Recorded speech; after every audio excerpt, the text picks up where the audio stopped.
Hello, everyone, and welcome to another RIPS report by Eastland County today, and sponsored by our fine folks over at Dental Excellence of Eastland and RAM Incorporated over in Cisco. Thank you so much for your support with local journalism. We are thrilled today to be inside the Masonic Lodge here in Eastland and joined with Secretary James Doyle. Thank you so much, Mr. Doyle, for your time and bringing us into this amazing place. And we're going to break a lot of this down. And actually, we're planning on doing a little tour, which is very special and a first for us on the show. So thank you for that opportunity coming up. First of all, could you just tell us a little bit about yourself, kind of where you're from? What do you like to do for work? I see something on your chest. Yeah. So, and maybe some of your hobbies outside of this. Well, born and raised, grew up here in Eastland, graduated in 1979 here. Went to work for Lone Star Gas in 1981, and then kind of just moved all over the state with that. Was TXU Gas and now Atmos Energy, which I'm wearing the Atmos Energy logo today. Mm-hmm. That's my job. That's what I do. Right. My hobbies, I love to play golf. Everybody probably in the Eastland community knows me as Spanky. I like to cook. Yes. We just did the FFA, Eastland FFA fundraiser, and we're fixing to do the Cisco FFA coming up. I think that's October the 11th. But I enjoy outdoor stuff. And the Masonic Lodge, I joined the Masonic Lodge in 1986 in Carbon. And then with my job, I was transferred to Fredericksburg. And so Fredericksburg is kind of where, and I'm still a member there, it's kind of where I got my Masonic education. Okay. Where my training, I guess you would say, mm-hmm. What I learned about the Masons. And then I've been a member in Belton, Temple, Louisville, Bartlesville, Oklahoma. I've joined different lodges all around where I was moved, so I tried to stay as active as I could. And it was funny because when the Eastland Lodge would have a degree work come up, they would ask me to come and do degree work in Eastland, which I was honored to be able to come and do that. And then when I transferred back to Eastland, that was probably, I can't give you an exact date, probably late 90s, 99 maybe. No, probably 2005, something like that. Okay. Anyway, so I joined the Eastland Lodge and have been a member here, but like I said, I'm also a member of Fredericksburg. Right. So. Right. Well, that's interesting. Yeah, you can keep a membership active in multiple locations. I didn't know that myself. So how long have you been a Freemason? So 2026 will be my 40th year. Wow. Yeah. Be here before you know it. Yes. Wow. That's a lot of, service and commitment to a great organization. Were you a legacy and how exactly did you decide to join the Freemasons? So let's go back to my Lone Star Gas days. In a minute, you're going to see some very notable Eastland people on the walls that were our past masters. And so Tom Crowder, Floyd Almond, I can go back to some of those guys that were Lone Star Gas people mm-hmm. that kind of influenced my decision to join. I say inquisitive about it. I knew they were Masons, talked to them about it, decided to join. And, people kind of think, well, why do you join? What do the Masons do? Why do you want to be that? Well, it's a fraternity of men, exactly. Right. And it's a very close-knit, very group of men that you learn responsibility, you learn courtesies, mm-hmm. You just become a better man through the Masonic Lodge. When I first joined, that's really not what I was after. Mm-hmm. But yes, that's what I've learned. That's what it's taught me. And so I get very excited when I have the ability to teach people that come into the Masonic Lodge those, I guess you'd say, factors or those beliefs right. that help the person become just a better person. Okay. Yeah, you get to pass those values and Yes. those great experiences that you've had by becoming a Freemason. Well, I guess when was this Eastland Masonic Lodge founded, and what role would you say it has played in the earlier days Sure. of Eastland? Well, if you allow, I'd like to kind of maybe show you some pictures. Absolutely. And then we'll talk about some of the members, and then we'll talk about our charter. So Awesome. we're going to start on this side of the room. This was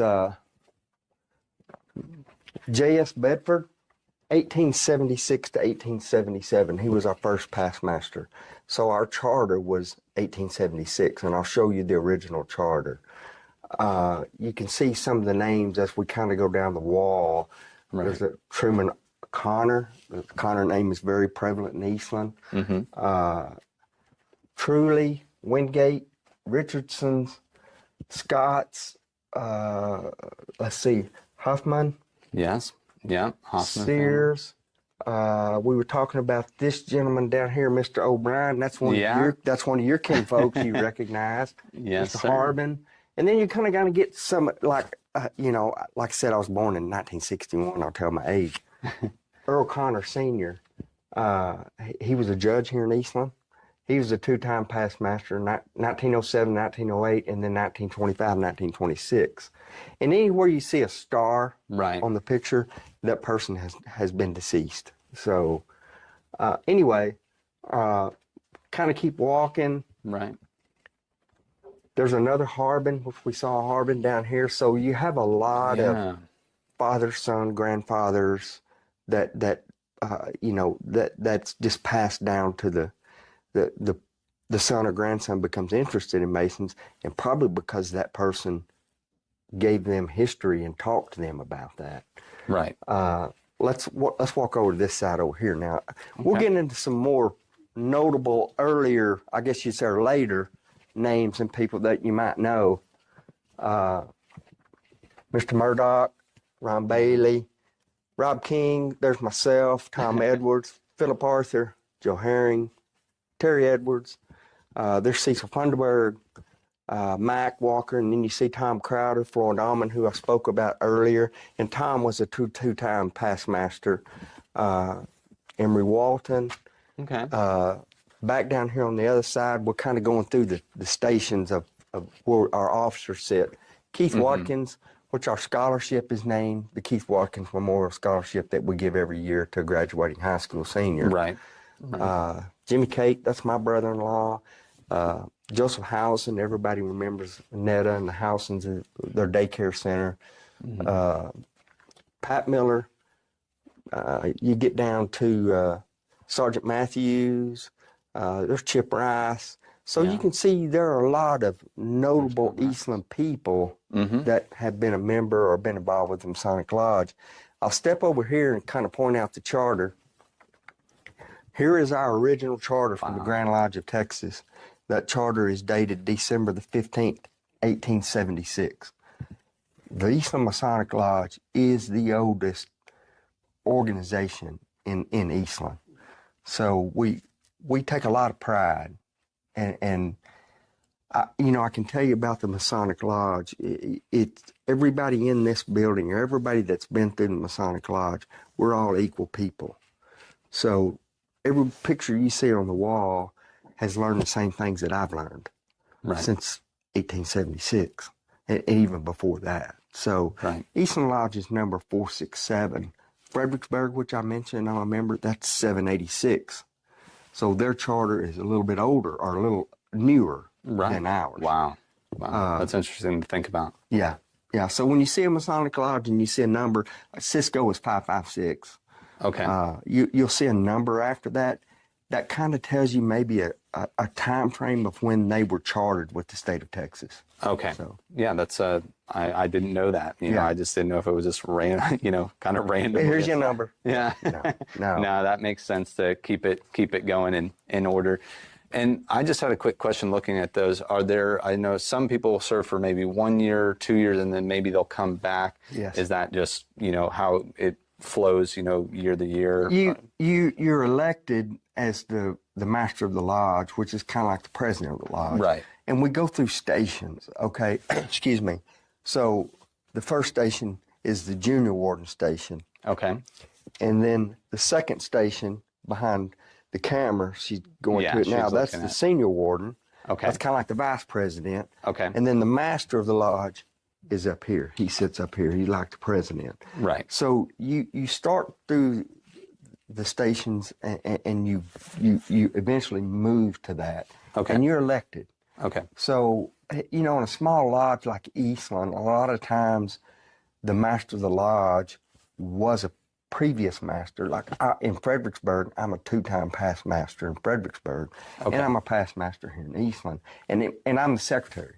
Right. Now, it may come to the day that I have to go back to be the master of the lodge. I see. And they would vote me there to do that, which is fine. Okay. In small lodges, you will see a lot of repeat officers. Right. Right. So like Dallas, Fort Worth, maybe not so much. Yeah. That makes sense. Well, thank you so much for the tour. I know we might want to touch just a moment on our centerpiece. Here, sure. If we may. So this is the altar, and this is the altar when you become a Mason, you are taught degree work. And people think, oh, the Masonic Lodge is very secretive. Right. Not so much. No. Okay. The only secretive thing that's to the Masonic Lodge is our degree work, which you learn. It's not wrote down. It's taught from the instructive tongue to the attentive ear and lodged within the faithful repository, the faithful breast. Okay? Right. And you see the Bible. The Bible is our, we take as our rule and guide to our faith and practice. The square and compass is to the square to the master, the compass to the craft or the members. That has some meaning behind that. And then I put an apron up here because a lot of people see Masons wearing aprons. Yes. So as you become, if you join the Masonic Lodge, you join as an entered apprentice. As an entered apprentice, this bib will go up. Okay. And there's a purpose behind that. And then once you proceed into the second degree, the fellowcraft, this comes up for a purpose. And then once you're a master, everything goes down. Everything's down. And you'll see the Masons, that's a badge or the emblem of a Mason. That's what it is. Right. So, wow. Anyway. Well, thank you so much for that very informative tour and our first walking tour on Rip's Report. It was fun to stretch the legs, you know, for once, and what a rich history, and just you know, really down to the roots of Eastland. So, yeah, that was very special, and thank you very much for leading us through that. Happy to do it. How many current members do you currently have, and what is the current record for years of service in the lodge right now? So today we're probably somewhere around, I think it's 42 that are members here in Eastland, and me being secretary, I keep up with the history of the members. Okay, so I can tell you, like my anniversary will be 40 years this year. Our oldest member that we have, his name is Dan Amos, 72 years. Wow. And Dan was very instrumental, very affiliated with the all-school reunions. So, and Dan was never a past master. I didn't see his picture anywhere, but he may be a past master from another lodge. I'm not sure. Right. But yes, Dan is our oldest member alive today. Yes. Wow, 72 years of service in the Masons. That's a record. I'm not sure I'll have any record like that. You know, maybe improv. We'll see if I can keep that up and acting. But that's great to have you know, over 40 members working here. And what would you say have been some of the benefits for yourself? And I think you touched on some of those earlier. Sure. But what would you say to somebody new or interested in it are some of the better benefits of joining the Freemasons, maybe even just beyond like the brotherhood aspect? It's you know, it's an organization where you're going to be taught values, principles, that help you grow as a man. You know, like I said, I joined in 1986, and when I joined, I learned so much because you become affiliated with a lot of the older members. Right. And they will teach you not just Masonic work, but how to be a better person, how to be a benefit in your community, how to act, how to carry yourself. Mm-hmm. You know, you really get there's no financial gain to be given as a Mason. Right. Now, we do have a Masonic home for retirement, if that's something that a Mason might want to look at. Okay. That's in Arlington. And it's a pretty nice facility. It's got like $1 million medical facility on hand. Wow. It's free. Doesn't cost a person to go to. And now, when I say that, if you have a home or something like that, that now gets deeded over for your payment. Right. As being taken care of in your retirement or later years in life. Right. But, you know, benefit-wise, it's just being a better person and being a better man and learning those values that helped me. Of course, you know, when I came back to Eastland, I really wanted to become a more of a benefit to the city. I wanted to give back to the city of Eastland, the values that they gave me growing up as a child here, right. Schools and things like that. So, you know, I joined a lot of boards, a lot of the hospital board. I was on city commission for a year, which I might come back to that at some point in time. Economic development, things of that nature. You know, I want to be involved. And the Masonic Lodge will teach you that. Right. Yeah, I imagine that a lot of Masons are involved in a lot of things outside of just Freemasonry, and they want to get, they want to give back and serve, and so that it doesn't just happen, in a headspace and here. Well, it's The Masonic Lodge supports, like I said, we do give our scholarship every year to a graduating high school senior. Right. Excuse me, but we also support Scottish Rite Hospital. Right. Mm-hmm. We have what we call it's the Grotto. It's a dental program thing that we support. There are DeMolay, and I can't think of the girls part of that, which is part of the Eastern Star, but that's the younger age people that we don't have a DeMolay chapter here, but the bigger cities do. It's kind of the first step in becoming a Mason. Okay. But there are just, several things I can't think off the top of my head that we support that people in the community probably don't know because we don't do that for recognition. Yes. Yeah. I didn't know that you do the Grotto, the dental care work. There's things that y'all do and you don't go get an ad and don't post it on a billboard and anything like that. That's one thing that your Masonic education will teach you. It's not about a recognition. Right. It's what makes you feel good in your heart. Yes. And yes, that's most important of all. What would you say are some of maybe your pressure points as an organization right now?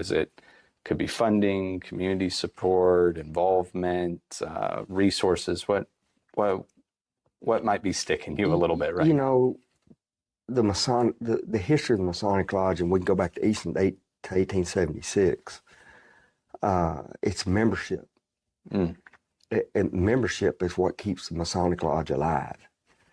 And so we struggle today with membership and new people or new men wanting to join. And it's totally a misconception that you think a Mason will come and ask you to join the lodge. No. You need a desire. You need an interest. You need something that has piqued you that you want to learn about the Masonic history. Right. And we welcome to, like we're doing this interview, welcome to talk to you, share, whatever, and maybe you decide you want to join.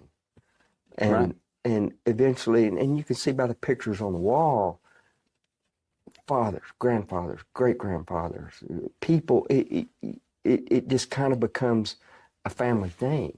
Right. And that's kind of the way the Masonic Lodge has grown over the years. Well, you know, in today's culture, people are so busy, and people have just their lives are consumed.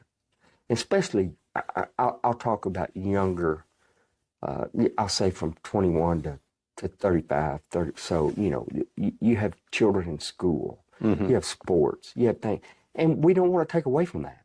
Right. That is very important to that family. Now, if you see that your Masonic career could fit into that, we can make that work. But that's kind of the pain points, you know, the financial aspects of it. It takes so much to pay your utilities and things of that nature. And like I said, nobody in the lodge earns a salary or is paid anything. Right. Right. So just day-to-day expenses become a hardship on us. Right. So yeah, so you need that membership, and y'all pay dues and have ways to fund. And we have fundraisers. In fact, we've got a fundraiser going right now. I'm glad you brought that up. We're going to be involved at Rip Fest. Was it October the 4th? Yeah. And we're raffling off a gun. Yeah. $5 a ticket. So if you're interested, you want a ticket, come see me, holler at me, or any of the Masons.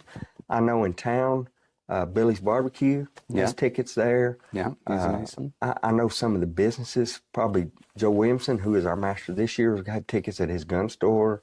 So you can probably find a ticket if you're interested in joining. And we will be at Rip Fest peddling tickets, trying to get involvement. Because all of that money goes straight to our scholarship program, which we give $1,000 scholarship. Actually, between the Masons and the Eastern Star, we give $2,000 scholarships every year. Wow. So yeah, so go out, grab, go find him. Help support us. I'm gonna get involved too. I'll put some skin in the game there for you as well. Thank you. So I know we talked a little bit of some of your core principles, and it seems like the Bible is a cornerstone of those principles. And how would you say that those principles and those teachings have influenced your members in their daily lives? So, to be Masonic Lodge members come from all different denominations of faith. The good thing about when you come into this room as a Mason, you're on a level playing ground with everybody in the building. Right. There is no discontention within these walls. We are taught that in our Masonic work. And we do have a lot of spiritual references in our degree work, which that's kind of the secret part of being a Mason. Right. But there are a lot of spiritual references. King Solomon was the first. That's where the first lodge was built. Okay. So we're going back, way back. And King Solomon, when the temple was destroyed, the Masons at that time exiled to England, and they started their Masonic, I guess the lodges and things there, the building. And the King of England was like, who are these people, and what kind of power do they have? And he was ready to have them all executed. The Masons found out about that, and then a lot of them exiled to America today. So, you talk about Masonic members that are historical. Almost every member at the Alamo was a Mason. Travis, Crockett, Boone. There are just tons of Masons that were there. Right. Sam Houston, he was the first Grand Master of the state of Texas. We talk about Moreau B. Lamar. He was a governor of Texas. He was the father of public schools, presidents. Oh gosh, Harry Houdini was a Mason. Here's a great story. So Santa Anna was a Mason. Okay. Wow. So Santa Ana did not know Masons were at the Alamo, had no idea. Hmm. And as part of our teaching, you do not kill or hurt a Mason knowingly. Right. So when Santa Ana was caught, Sam Houston's group caught him, and he was dressed in a routine soldier's uniform. He came out and in a manner showed that he was a Mason.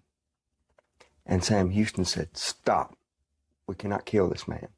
That's part of the obligations that you take as a Mason." Of course, the people that were in the Army that weren't Masons were like, "Oh no, we're killing this guy," you know. And they had every right to do that. But Sam Houston stopped him. In fact, he was exiled back to Mexico. Mm-hmm. And so there's a history story for you and the public. And that uniform is actually at the Grand Lodge of Texas in Waco. That's our home, where all the Masons report there once a year for grand communication. That uniform is there. Wow. There's a lot of history in that building. Right. Yeah, I guess, yeah, that's very touching, and to know, like, you know, that it really runs that deep. Yes. That even in war, and it's a, you know, it's a universal brotherhood. So I had when I was in Fredericksburg as a master of the lodge, one meeting, there was a gentleman from Germany that showed up. And the Masons back of the day, they wore top hats, coats, gloves. I mean, they had a regalia of dress that they wore. Right. Today, we don't do that. Okay. But this man showed up, full dress regalia, and I was like, wow. He was the English teacher for the German army. That was his job.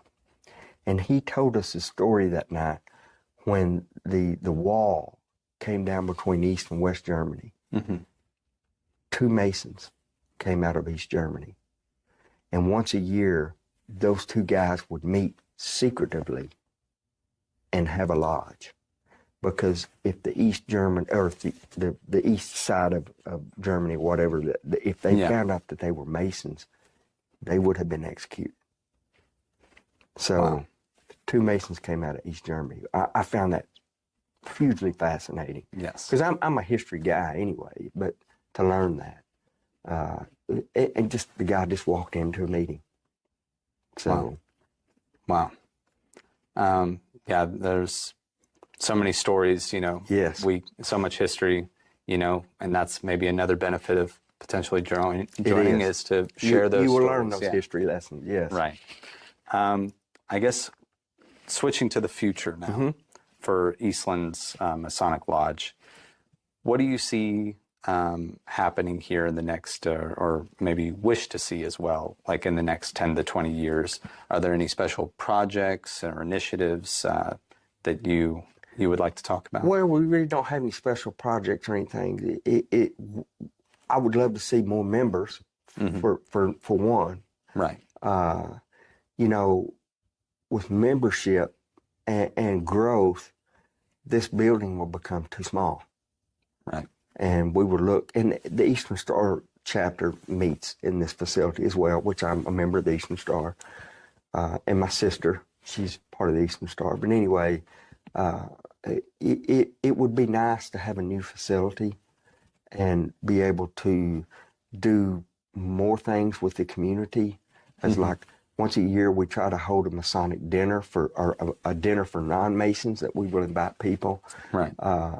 You know, award ceremonies and things of that nature. We pretty much kind of have to hold those off-site because we just don't have the room when that happens. Right.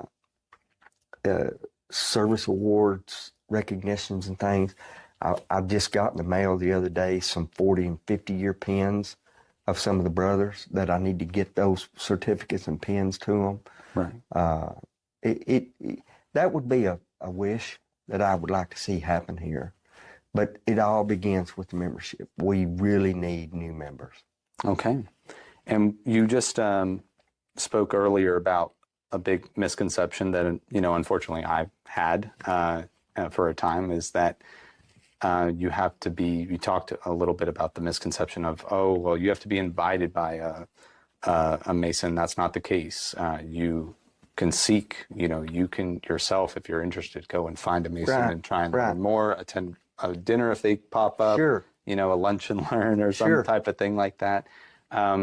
Is there any other major misconception that you would like to clarify? No, it just, we've talked about your Masonic edifice, your teaching, your learnings, where that goes.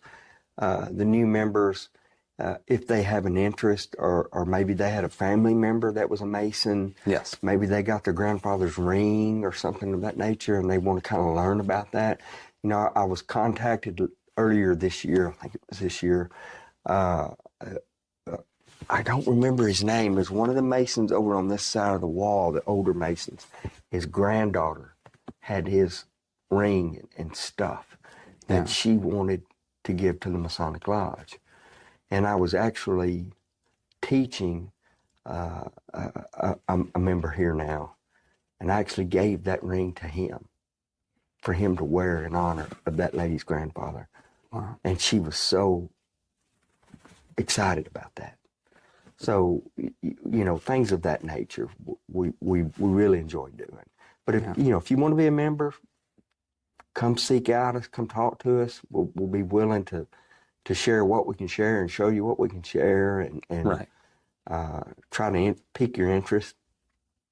Awesome. Is there anything else you would like to mention for our audience at home? Well, we were talking earlier about ORIP and the cornerstone. Yeah. So the Masons lay cornerstones, and ORIP was in that tomb in the cornerstone at the courthouse. Yeah. So you'll go to hospitals, you'll go to schools, courthouses, things of that nature, where the Masons dedicate a cornerstone for that facility. Okay. Well, so unfortunately here in Eastland, we haven't had any new schools, we haven't had a new hospital, which is just fine. Yeah. So we haven't had the opportunity to do a cornerstone, but we look for those opportunities. Okay. Yeah, I didn't know that you look for building opportunities, civic buildings that you can contribute to. Yes. Yeah. Since this is the RIPS report, as you were alluding to, we have a few fun questions inspired by Old Rip, the legendary horned toad, who was, put into that Masonic cornerstone in our courthouse on the square. We're going to start with our, tried and true first question. Who or what would you like to rip a new one? That's a good question. So I've always been a huge Texas Tech fan since Michael Leach and everything. So, we have Baron Morton there today. Yeah. And I support Baron, and I have jerseys of Baron Morton and everything, and I wear them on Saturdays. And, he got hurt in the second game, or the first game. He got his leg tweaked because a very nasty hit on his leg. Right. And then this last weekend, he took a pretty good shot to the shoulder and the head, and he just bounced his head off the turf. Right. And I'm assuming he had a concussion from that. Yeah, hard to look at that and say no. So I look on Facebook and I look at the people that rip Baron Morton that he's glass and he's not healthy and this and that. I challenge those people, take those kinds of hits and get up and walk off from it themselves. Right. So when you start talking down about Baron Morton, that's the people I'd like to rip because I want to see that young man succeed. Yeah. He's an Eastland Maverick. Yes. I love to see the Mavericks succeed. Yeah. I want to see that young man make the NFL and make a difference there. Number one, right. He's got the arm. Yeah. He's got the knowledge. He's got the heart. Yeah. And I think he's going to be a very big piece of some team in the future. Yes. I'm from TCU. I'm a Horned Frog, all the way. But we don't have to play Tech in conference play this season. I would love to see TCU play them in the championship game, and hopefully both of them could, win or lose, be able to get into the playoff. Yes. That's my dream scenario, yes. and I want him to do do fabulously and go off and having a great NFL career. I've already bought my Big 12 championship tickets. So I think that's I think that's a wise investment right there, based off what we've seen so far. Last Old Rip's related question. What do you think Old Rip would say about, sorry, what do you think Old Rip would say about Eastland today if he were alive? You know, I know that he would be very appreciative of the Masonic Lodge and the history and the number of years we've been involved and active in the city of Eastland. You know, Eastland is growing, and it's hard for Eastland to grow because of infrastructure. I'll say issues or problems that housing, water, you know, things that we can't bring a Walmart distribution center here. We don't have the infrastructure for that. Right. But we do have several new restaurants that have come in. I know with Economic Development Board, we've got some new industrial things that we're looking at and bringing to town. I love to see Eastland grow. Number one, taxes, things that, you know, you want to see your streets improve. Yes, yes. It's going to take money. And where does this money come from? These facilities that are coming, or these businesses, right. And they're going to bring tax base up, which right. gives Eastland capital funding to use to do those types of things, right. and improve our infrastructure. Yes. It's kind of like the Masonic Lodge. Without the new members, we don't have the financial structures to grow much. Right. So yeah, there's only so much you can do when you have so many people involved. That's you know, it. And yeah, it's a manpower thing. You know, and it's fun to see like the new facilities or new business things coming in. A lot of them have the RIP references. You know, yes. Rip's Pizza, Rip's yes. this, and logos and flags and things. That, you know, that's a tradition in Eastland, yeah. And it's a huge tradition. Yes. So I like to see when people keep following those traditions. Right, right. Now I love the cohesion that it brings, just you know, shared stories and symbols, you know, and to have a real legend like Old Rip to build around yes. is amazing, and not every community gets something like that. Exactly. So we're very lucky. I tell you, there's a place in Plano. I used to work in Plano. It was a restaurant called Love in Warren, Texas. Mm-hmm. And the first time I went in there, there was a Old Rip there and a book of Old Rip. And I went, that's in Plano. How did this get here? You know, right. Of course, first thing I did, I go over and start looking and reading. I'm like, wow, this is cool. Yeah. So, anyway. Yeah, he's more places than you realize. Yes. Even the Warner Bros. and all that, inspiring Michigan J. Frog as well. That's a story for another time. Lastly, how can people get a hold of you and learn Sure. more? My contact, you're welcome to email me. I have the lodge email is actually my Yahoo address, which is JMD. That's my initials. Okay. TXU, because I started that email address when I was working for TXU. Okay. So jmdtxu@yahoo.com, and that's where all the lodge emails go to that. Okay. You can find me on Facebook. My phone number, 254-722-7874. Give me a call. Be willing to discuss anything with them, anything you want to discuss with City of Eastland, business things of that nature, which I'm involved with, and especially the Masonic Lodge, which we're talking about today. Awesome. Well, thank you for giving those avenues for everybody at home, and thank you so much for the tour, the knowledge, the history, the rich tradition here at the Masonic Lodge, and for your work as secretary and continued service, and supporting local journalism by being on our show today. It means a lot to us. Thank you. My pleasure. And those of you at home, if you've enjoyed this interview, please like, share, subscribe. We're on YouTube as well. You can see all of our videos on there. We have a catalog for you to watch. So make sure that you like and subscribe there. Really helps us out. And we also want to thank our sponsors once again, Dental Excellence in Eastland and RAM Incorporated in Cisco. They're celebrating their 35 years of business over there, and we want to congratulate them on that as well. Once again, this is Levi Freeman with Rips Report from Eastland County Today. Until next time, stay ripped.